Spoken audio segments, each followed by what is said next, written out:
Hello, welcome to this video on oligopoly focusing on collusive practices.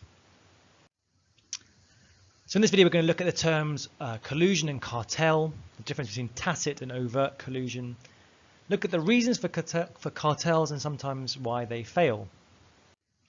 So let's start off with this term collusion. What do we mean by collusion?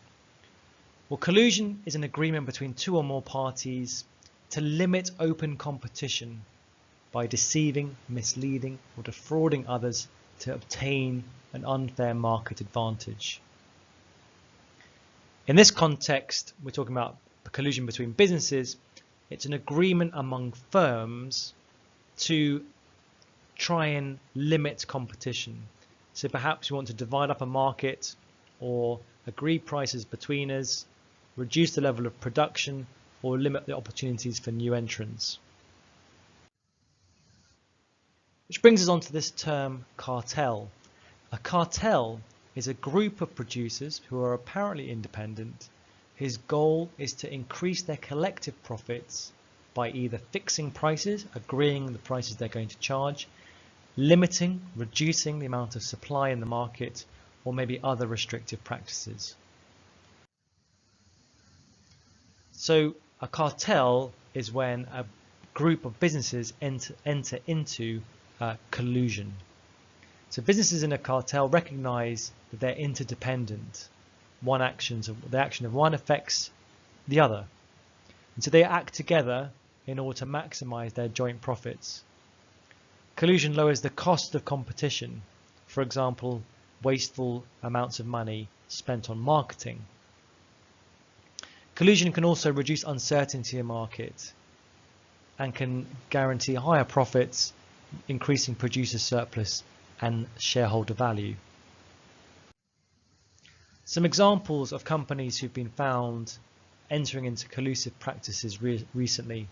Apple was found to have conspired with 5 other publishers to fix or increase the price of ebooks. Some German retailers were found guilty of fixing the price of Beck's beer. In Australia, firms were found as being part of a cartel involved in fixing prices for laundry detergent. So when firms collude and work together, we often describe it as being overt or tacit. Overt collusion means it's kind of in the open. It means it's been spoken or is a record that this collusion took place. Emails, correspondence, letters, that sort of thing. Often this involves talking about prices, and price fixing is where businesses attempt to control supply and fix price at a level close to what we would expect from if the businesses were acting as a single company like a monopoly. The most famous overt cartel in the world is probably OPEC, and they're an organization we'll talk about in a little bit, concerned with setting prices for oil.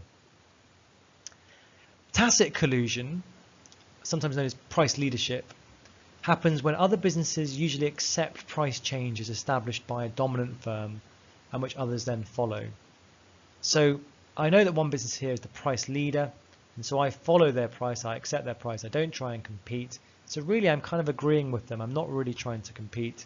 I'm tacitly, implicitly working with you, the other firm.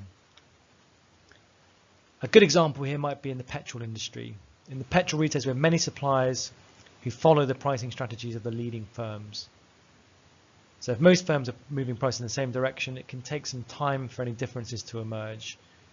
We might say that BP is the price leader in the market, and if I've got a small independent petrol retailer, I'm effectively just following their price. We're not talking to each other, but we're colluding, or I'm colluding with you, tacitly.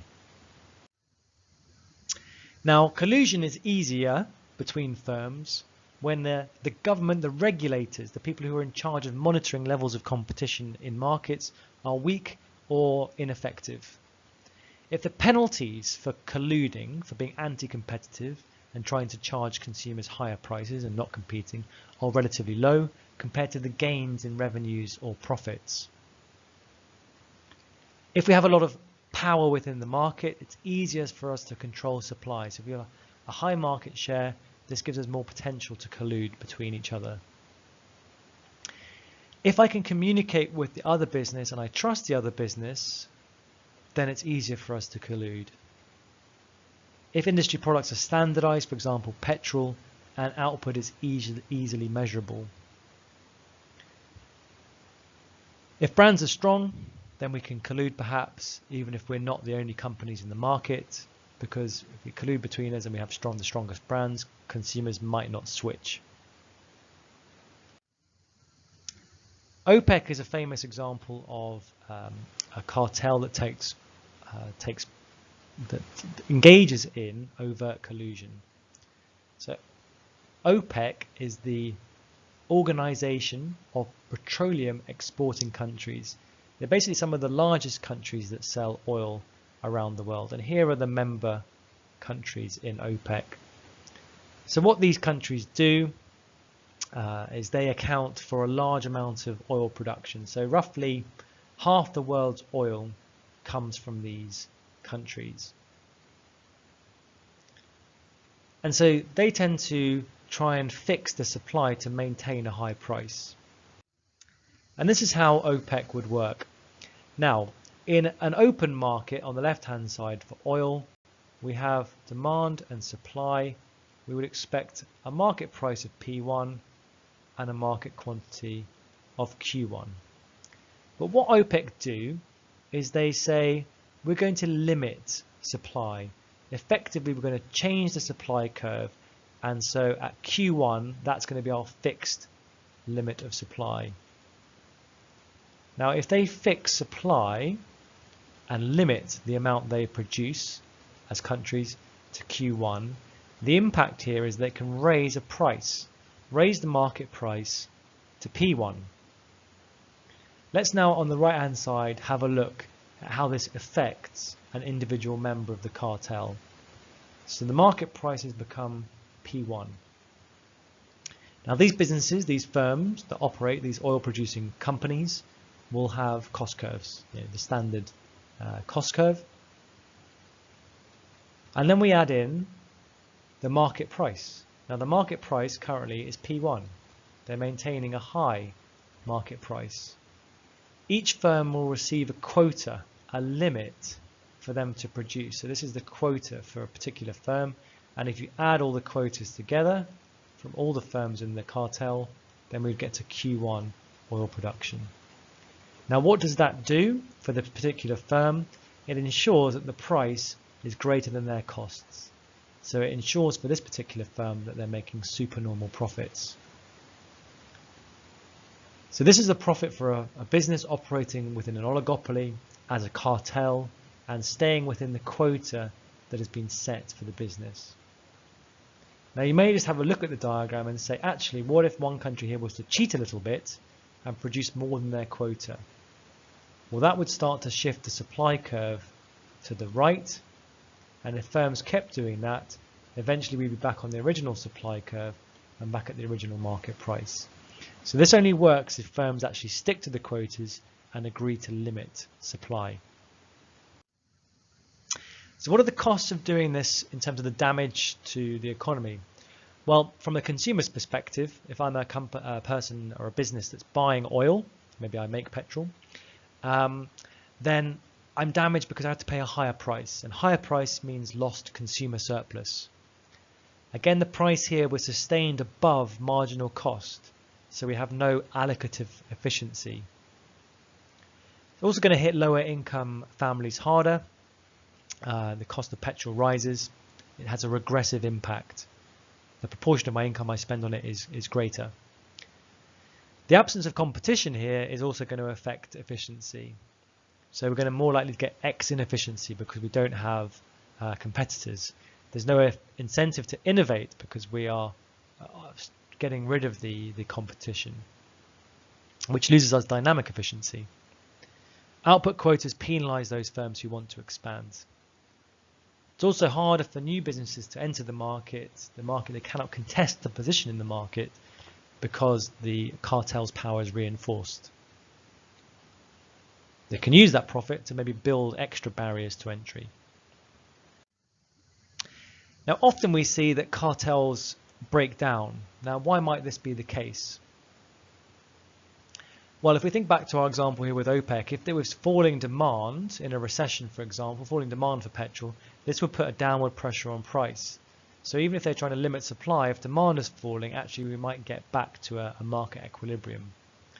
We did talk about the fact that some product members, there's always an incentive here that if I cheat my quota a little bit, I can increase my profits further. So some members might break the agreement with the rest of the cartel members to limit supply. In many countries, being found guilty of collusion, overt collusion or tacit collusion is illegal, and the competition authorities may implement some penalties.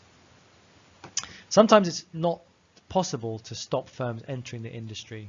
So if a firm enters the industry, for example in the oil industry, the USA have started extracting oil from shale, from sort of pebbly beach sand type stuff, and this has actually increased supply in the market and is undoing some of the effects of OPEC. Now, not all collusion is illegal. Some working together by businesses is deemed acceptable if it contributes to improving the production or distribution of goods, so it gives a wider range of goods to easily makes them more easily accessible, or it promotes technical progress in the market.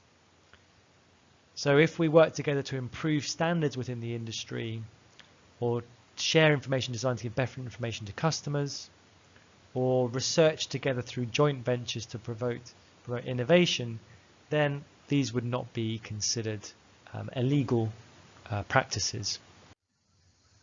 However, most governments feel that cartels are a major barrier to competition.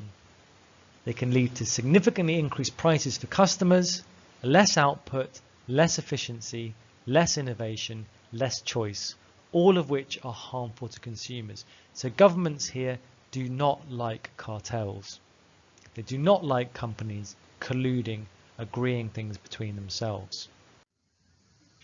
So governments can introduce penalties. The European Commission, the US Department of Justice can impose fines. So business found to be in breach of competition law, engaging in collusive practices that are harmful, can face fines up to 10% of their worldwide turnover. Those convicted within a business of a cartel offence can face up to 5 years imprisonment, unlimited fines. They can be disqualified from being the director of a business for a period of up to 15 years, and some of their assets can be confiscated. So there are significant penalties if businesses can be, or individuals can be found to be engaging in collusive practices. This is much easier for overt collusion, much harder to prove if it's tacit. So in this video, we've looked at the terms collusion and cartel. We looked at the difference between tacit and overt collusion, some of the reasons for cartels and how they work and why it's good in terms of generating profits, limiting supply, price fixing, but also sometimes why they fail. That's it. Thank you very much for listening.